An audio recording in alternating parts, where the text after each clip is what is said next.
Welcome back to the Deep Dive. Today, our mission is to cut right through the complexity of modern breast cancer risk assessment. We're diving into some really revolutionary sources. We really are. We're looking at how technology is trying to solve one of the biggest clinical dilemmas in oncology. And it is the definition of a high-stakes problem. Absolutely. We're focused specifically on estrogen receptor-positive, HER2 negative early breast cancer. It's the most common subtype, about 70% of all cases. But the clinical outcomes for this massive group are just all over the place. They vary wildly. That's the challenge. Okay, so let's unpack that. You have this huge population of patients, and a doctor has to make a life-altering decision. A critical one. Who needs the heavy burden of adjuvant chemotherapy with all its side effects, the quality of life hit, and who can safely skip it? And maybe even more acutely, who needs more? Who needs the more intensive strategies like adding these highly targeted therapies, say a CDK4/6 inhibitor? Precision is everything here. It is. The traditional methods, they rely on basic clinical factors or maybe one or two biomarkers, and they often just leave clinicians stranded in this gray zone of uncertainty. Not enough resolution. Exactly. We just haven't had enough. Which brings us to the sources for today's deep dive. We're splitting this into two major approaches that are, well, they're changing the game. They really are. First, a new artificial intelligence tool that assesses metastatic relapse risk right from a standard pathology slide. And second, what we learn when we do massive whole genome sequencing, or WGS, to find those hidden drivers deep inside the tumor's genetic code. We're moving beyond just tumor size and grade. Oh, way beyond. We're looking at the whole picture, from morphology to molecular chaos. All right, let's start with that AI tool, Relapse Risk BC. So this is a deep learning model. It takes the digitized image of the tissue, what they call a whole slide image, or the WSI from the primary tumor. And it uses that data to predict a patient's 5-year metastasis-free survival. But what's so fascinating here, and you pointed this out, is that the AI isn't just a fancy calculator. No, not at all. It functions as a powerful, and this is key, an independent prognostic factor. It's spotting patterns that the human eye might miss, or at least can't consistently quantify. And when they combined the AI score with the traditional clinical factors, they created something called the RR combined model. Right, and that's when they saw a really significant jump in predictive power, much better than the clinical factors alone. Okay, and we have the metrics on that. The RR combined model had a C index of 0.81 versus 0.76 for the clinical factors. Now, for the listener, why does that 0.05 increase matter? It sounds kind of small. It sounds small in a vacuum, sure, but you have to think about what the C index represents. It's the reliability, the confidence of the prediction. Okay. So when you're trying to predict something as life-changing as metastasis, moving from 0.76 to 0.81 confidence, that is clinically profound. It means potentially moving dozens of patients out of that ambiguous intermediate risk group. And that ambiguity, that's the real battlefield here. That's where clinicians struggle most. So AI shines brightest right in that intermediate clinical risk group. Precisely. In that subgroup, the decision to use chemo or not is just agonizingly difficult. And what was the improvement there? A distinct improvement in predictive accuracy. And to make it really practical, look at patients with histological grade 2 tumors. That's a huge part of that gray area. Right. The AI improved the cumulative sensitivity by 21 percentage points, which means the model got dramatically better at correctly flagging the patients who really are going to have a recurrence. So that capability allows for a real effective clinical sorting process. How clear a line did it draw? A very clear, very reliable line, what we call clinical dichotomization. It basically split patients into a low-risk group. Less than 5% chance of a relapse in 5 years. Exactly. And a high-risk group above that. And the difference in outcome between those groups was massive, a hazard ratio of 8.01. That's a clear mandate for different treatment approaches. It is. This does raise a question, though. If it's just using standard tissue images, how much is actually new? Is the AI just a faster way of looking at things pathologists already assess? High tumor grade, nuclear size, all that? That's an excellent point. And it certainly did reinforce known risk factors. Features like, high tumor cell content and high nuclear pleomorphism, they were definitely associated with increased risk. Yeah. But the real insight came from the features associated with decreased risk. Wait, things that are actually protective. What did the AI highlight? It picked up on the presence of vascular structures, fibrosis, so scar tissue formation, and even specific regions in the adjacent normal tissue. So it's not just looking at the cancer cells. No. This proves the model considers the entire tissue microenvironment. It's analyzing the battleground, not just the enemy. That's a huge conceptual shift. And the big win for implementation has to be the practicality. This WSI-based approach uses a standard H&E slide, the kind that's already made for every diagnosis.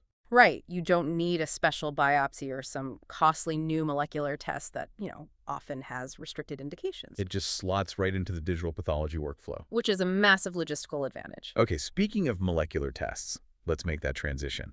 From the macro view of tissue architecture to the absolute micro view of the genome, we're talking about the deep dive into the Kubrick's whole genome sequencing cohort. Yeah, and this cohort is just unprecedented in its scale for WGS. We're talking 1,364 Korean breast cancers analyzed in incredible depth. It offers a unique window, right? Because the median age was quite young. Very young, 44 years old. That's much younger than typical Western cohorts, and that profile can help reveal, distinct or maybe early-stage genomic drivers. And did they find new drivers beyond the usual suspects? The TP53, PIK3CA? Yes, they absolutely did. 4 novel driver genes. 2 that really stand out are BCL11B, which is involved in how DNA is organized. Chromatin remodeling. That's it.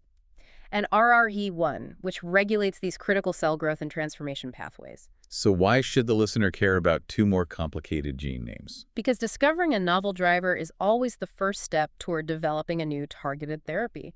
If these genes are forcing the cancer's growth outside the standard pathways we already target, they offer completely fresh targets for future drugs. Okay, that makes sense. Let's focus now on the prognostic markers from this sequencing. Genomic instability is a bad sign, we know that.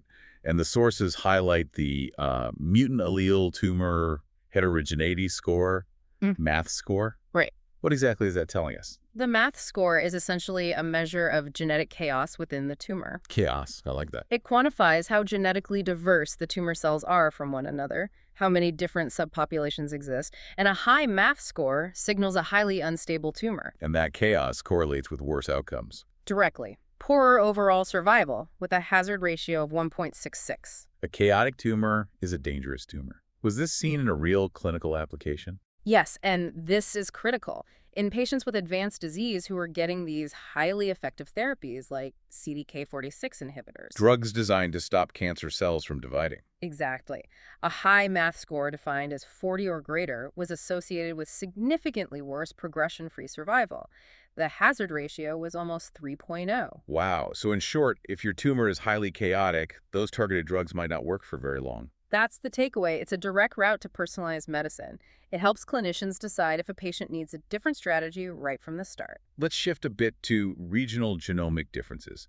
The Kubrick's cohort revealed this fascinating germline deletion involving the ApoBacteria-B genes. This is one of the most striking population differences in the study. This specific deletion, it causes higher levels of what's called ApoBac-mediated hypermutation. Meaning the cell is just more prone to making DNA errors. Exactly. And its population allele frequency was 31.8% in the Korean cohort. Which is dramatically higher than what we see in European populations. Oh, yeah, that's about 8.5%. A 4-fold difference in a factor that dictates how the cancer evolves. So what does carrying that deletion actually do to the tumor itself? Carriers had a significantly higher tumor mutational burden, or TMB. TMB is basically a count of how many mistakes the tumor has in its DNA. And the numbers. Carriers had a median TMB of over 5,000 compared to around 4,300 in the wild-type group. So your germline background, based on ancestry, is literally influencing how mutated your cancer becomes. And why do we care about a high TMB clinically? Well, a high TMB is often a proxy for the tumor being more visible to the immune system. This difference could fundamentally change how those cancers respond to therapies, maybe offering an important marker for future immunotherapy studies in Asian populations, for example. That connection between population genetics and the tumor itself is a huge takeaway.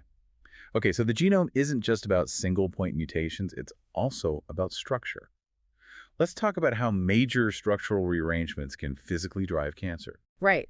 Structural variation is where the DNA strands actually break and then rejoin incorrectly, often with massive consequences.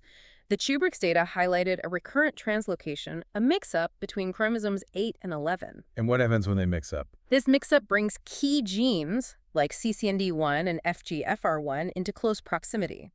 And this rearrangement is associated with upregulating pathways that drive tumor progression, like TNF and TGF-beta signaling. And critically? Critically, these changes have been associated with a reduced benefit from standard aromatase inhibitors. So a simple physical switcheroo in the DNA can directly pre-program resistance to a standard treatment. That's right. The sources also describe something called enhancer hijacking around the ERBB2 locus. Yes. So think of enhancers as the turbo boosters for genes. Okay. They found structural variations involving the ERBB2 gene on chromosome 17 were clustered right next to these super enhancers. The rearrangement physically puts the turbo booster next to the oncogene, Flipping on the turbo switch. and leading to significantly higher ERBB2 gene expression. It's a very powerful mechanism. It is. Okay, to wrap up the genomic view, let's look at homologous recombination deficiency, or HRD. Which is the tumor's inability to repair its own DNA. And that inability, that HRD, makes the tumor vulnerable to specific drugs like PRP inhibitors. But tumors are relentless. They are constantly evolving, and HRD cancers often show this distinct pattern of large copy number amplifications, or CNAs, late in their development. Big pieces of DNA getting copied too many times. Yes. So tell us about the resistance mechanism they describe. This is where the evolution gets almost terrifyingly elegant. It is. The sources detail this fascinating case. A patient who initially responded really well to the PRP inhibitor talazoparib for 10 months. But then resistance developed. It did. And when they sequenced the cancer genome after treatment, they found the tumor had acquired a somatic 8 base pair deletion right near a pre-existing germline BRCA1 deletion. It fixed the problem. It fixed the problem. This tiny genomic repair effectively restored the function of the DNA repair pathway. It converted the tumor from HRD deficient back to HRP proficient. The tumor literally fixed its own vulnerability to survive the drug, its evolution in real time. It makes precision oncology a constant race. That is incredible. So we started with this macro view, the AI interpreting the tumor's architecture from a single slide. And we move all the way down to the micro view, the WGS decoding the mechanics of drug resistance. The synthesis here is just so clear. It is. These two approaches dramatically refine our understanding of risk. They define precision oncology. They do. By integrating the AI-derived prognostics, which are cheap and readily available, with these deep WGS-derived signatures like the math score and HRD status, you achieve unparalleled prediction accuracy, especially for those challenging intermediate-risk patients. This is how we reduce unnecessary treatment. And maximize efficacy for those who need it most. It feels like the future, but deploying this kind of high-tech diagnostic globally seems like an enormous logistical challenge. It is. We've talked about the complexity of the WGS analysis, but even the AI tool, which just uses a standard slide, requires incredible standardization. It does. The sources note that for the RLAPS Risk BC tool to be reliable across different labs, different staining protocols, different scanners, a 30-slide calibration protocol is required for every new lab. 30 distinct breast cancer slides just to make sure the AI sees the same thing no matter who prepared the slide or what machine is used. Exactly. And given the complexity of WGS on the other end, where every genomic nuance needs precise interpretation, the next major challenge really isn't discovery, it's standardization. We can build these incredible tools. But getting them to work reliably and consistently worldwide requires immense effort. So here's a provocative thought for you to consider. As we build these highly technical, AI-driven diagnostic workflows, where does the human element, the pathologist, the technician calibrating that intricate system, still remain the single most critical bottleneck in ensuring global, reliable deployment?